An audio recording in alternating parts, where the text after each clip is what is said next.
A dramatic weekend at the Paris Olympics for Chinese fans. Table tennis supporters were divided over Chen Meng's victory as she was booed by fans of Sun Yingsha. Chen Wen clinched China's first tennis gold, while Chinese Taipei boxer Lin Yu-ting secured her first Olympic medal amid a gender eligibility row. Post reporter Paul McNamara joins us from Paris to recap all the weekend highlights. Paul, Chinese Taipei boxer Lin Yu-ting secured her first Olympic medal. Who was she up against? Hi, Rahina. Yeah, Lin Yu-ting made it through to the semi-final. She beat Svetlana Staneva, a Bulgarian fighter. But the boxing at these games is being completely overshadowed by the gender eligibility row that's surrounding Lin and the Algerian fighter Iman Khalif. Both of those boxers were disqualified from the 2023 World Championships, a decision the IOC called sudden and arbitrary. And it feels like both these boxers are just at the centre of a political row, almost they've been very unfortunate to land themselves in the middle of a conflict between the IOC and the International Boxing Association. Now, last year, the IOC stripped the International Boxing Association of its rights to govern the sport. The IBA has been involved or mired in a lot of controversy in the past over financial governance issues. There were reports of bout manipulation at the Rio Olympic Games in 2021. The IOC took charge of the boxing in Tokyo. This is the International Olympic Committee. They are in charge of the boxing again here in Paris, and they insist that both these boxers, Lin and Iman, are female, and a spokesperson for the IOC has said these fighters were born female and they have always boxed as females and they live as females. But the controversy continues to rumble on. Svetlana Staneva, after her fight with Lin Yu-ting, made two X symbols with her forefingers to indicate that she has the two X chromosomes of a female. When Iman Khalif came through her quarterfinal against Angela Carini, the Italian stepped into the ring for 46 seconds. She took a couple of punches and then she just quit the fight, said she did not want to carry on.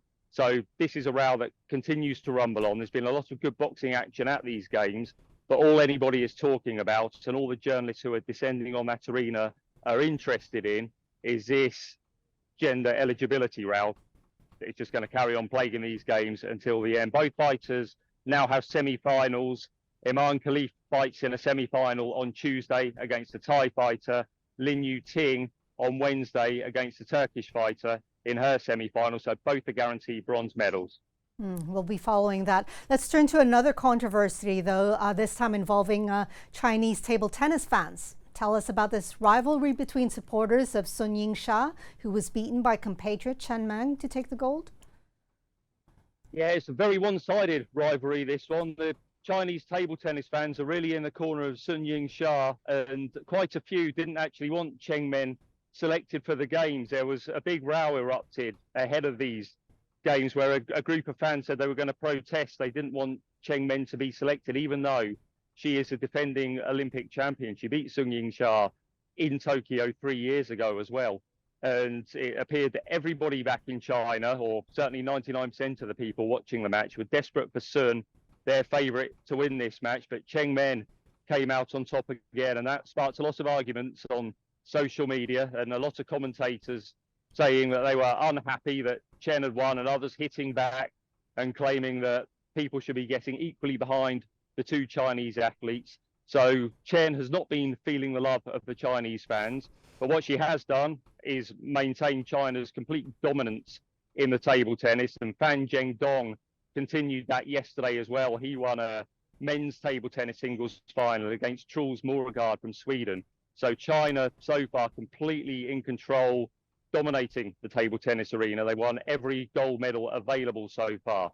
And then, of course, in tennis, there was Chen Wen's historic victory as the first Chinese and Asian player to win an Olympic singles title. Yeah, I was lucky enough to be at Roland Garros on Saturday, and Chen Wen was absolutely fabulous. She was up against a very good, very plucky opponent in Donna Vekic, a Croatian who reached the semi-finals of Wimbledon this year. But Zheng has had a fabulous Olympic tournament. She's come through 2 3-hour epic matches against Emma Navarro and Angelique Kerber. And then, best of all, she beats Iga Swiatek, the world #1, in the semi-finals. Swiatek had not lost in 25 previous matches at Roland Garros. Zheng had not beaten her in 6 previous matches between the pair. She won that match, and there was nothing stopping her on Saturday. She had a few sticky moments, had to really fight through some games, and the final 6-2, 6-3 scoreline was slightly misleading, but she was unquestionably the best player. She's been the best player in Paris this week, and she spoke afterwards about the Olympics, unusually for a tennis player, being the height of her ambition. She wanted that even more than a Grand Slam title, and she really hopes now to inspire people in the image of Li Na, the previous Chinese tennis hero who won 2 Grand Slams. Zheng said she wants to inspire Chinese girls to pick up a tennis racket, and she's confident now she can really relax on court, and it's very exciting what the future might hold for her from here. I think we said there she's only 21, so plenty of potential, an Olympic gold medal around her neck already.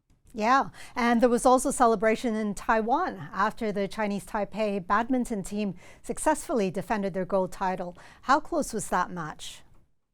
It was very, very close. Li Yang and Wang Qilin were up against the Chinese pair, Liang Weikeng and Wang Chan, and it was a fabulous match. It went right down to the wire. The Chinese Taipei pair won the first set, lost the second, and it was a real nip and tuck final set. My colleague Mike Chan was in Port de la Chapelle Arena for that one, and he said the atmosphere was absolutely fabulous, really raucous, both sets of supporters getting behind their doubles pairs, and the Chinese Taipei pair won that final set 21-19 to retain their title, and a very profitable day for them it was too. They've been rewarded with 20 million Taiwanese dollars each as a prize for winning that gold medal. Mike said as well he believes they were handed red envelopes each afterwards with another 1,000 Taiwanese dollars to go and spend after that match. All right, Paul, any other games we should look out for today? Yeah, the women's table tennis team from Hong Kong, they were bronze medalists in Tokyo. They begin their campaign against Sweden tonight with a round of 16 match. The Chinese women's hockey team, they're up against Australia.